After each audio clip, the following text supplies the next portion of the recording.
Welcome to the last part of this lesson 3 that deals with more advanced features of loops.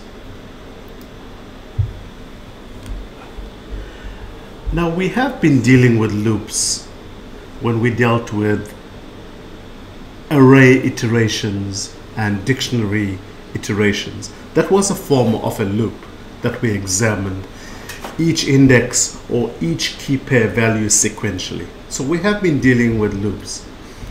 But in this part, we make use of more advanced features of loops. So let's just define what a loop is. A loop is simply getting the compiler to execute a series of commands or to repeat a series of commands for a fixed number of times. And at this point of fixed number of times is quite important, because the last thing you want to do as a programmer is to not know how many times your loop is going to execute. You should not allow your loop to execute indefinitely, because that means your program will go into a never-ending infinite loop and may crash. So make sure when you create loops, you define or you have some idea of how many times the loop will execute, or the starting point and ending point. Okay, so let's take an example of another way to write a loop. In this example, we get the loop to execute, but we set a minimum value. In this case, it's 1. And then we set a maximum value of 10. And these 3 dots just separates the minimum value from the maximum value, or it defines the range of the loop. So we'd like this loop to execute 10 times, starting from 1 to 10. So we here in the first line, we define the variable loop counter and we set it to the initial value of 0.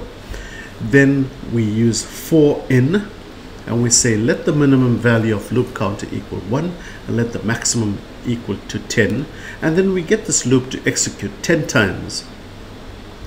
And what is printed out is the value multiplied by itself, or we're printing out the square of the number. So if the number was 1, the square of 1 is 1 times 1, which is 1. And then it'll step through 10 times and print the square of each number between 1 and 10. When it gets to 10, it will do 10 times 10, which is 100. So that's what this loop does. Let's check if it does that.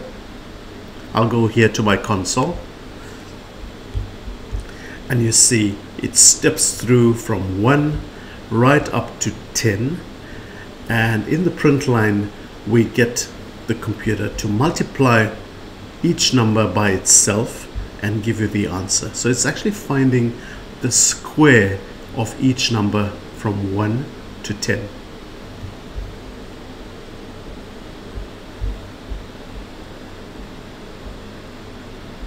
Okay, let's look at this example.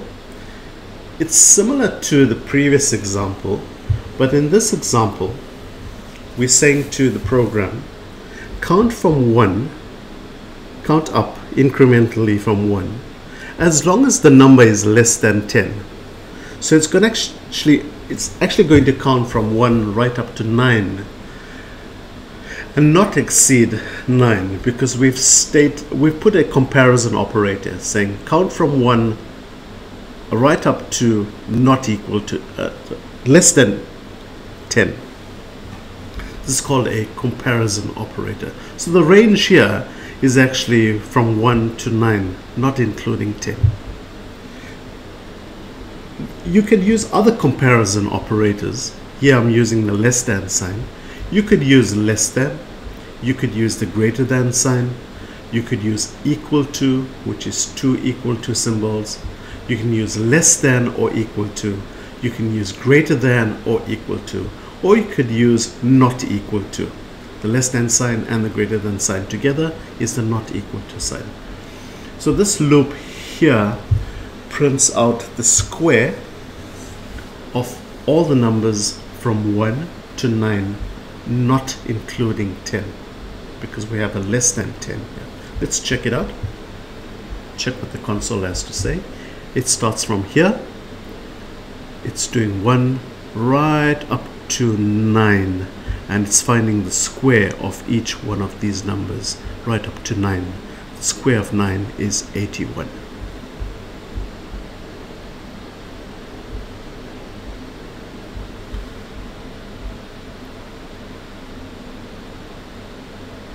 Okay, let's take another example. Let's suppose I have an array called numbers array, and it has some values in the array. How many values it has? It has 1, 2, 3, 4, 5, 6, 7, 8, 9.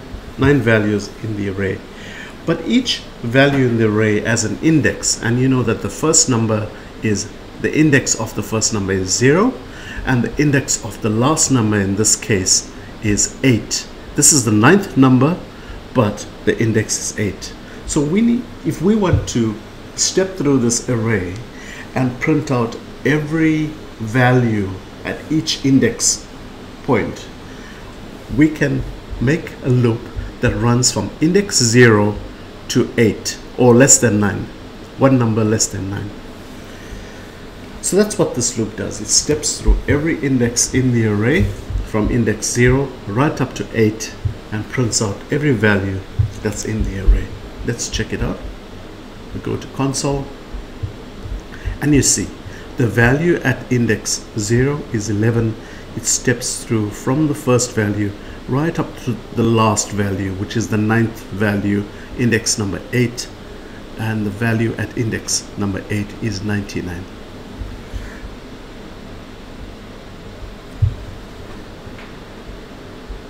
Now, in the loops that we've encountered so far in arrays and dictionaries, and also the loops that I spoke about at the beginning of this part, these loops that we've encountered so far always incremented by 1.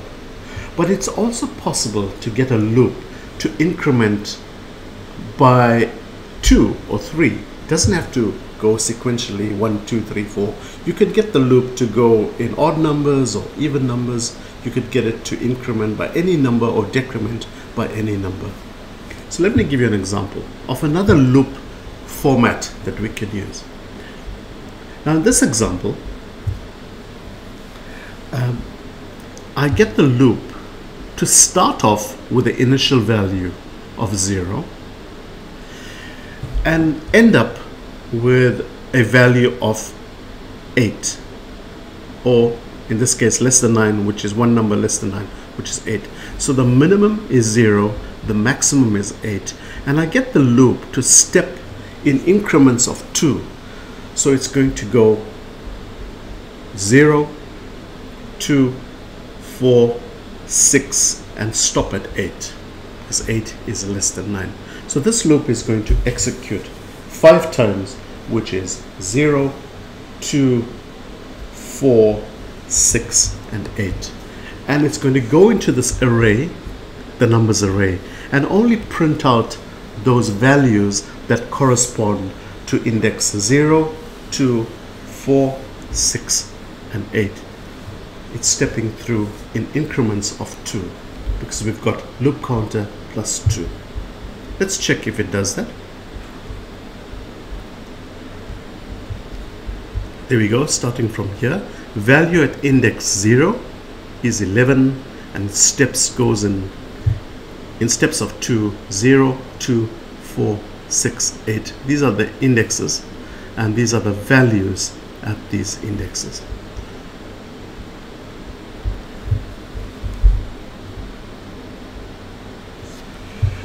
Hope you enjoyed this lesson 3, which dealt with dictionaries and arrays, and also some advanced looping features. That's the end of lesson 3, but before you move on to lesson 4, I'd like you to have a look at the iTunes U course, because there are some assignment questions that I've set for you in some playgrounds files. So please download the assignment playgrounds file for lesson 3. There are 3 questions that you need to do before you move on to lesson 4.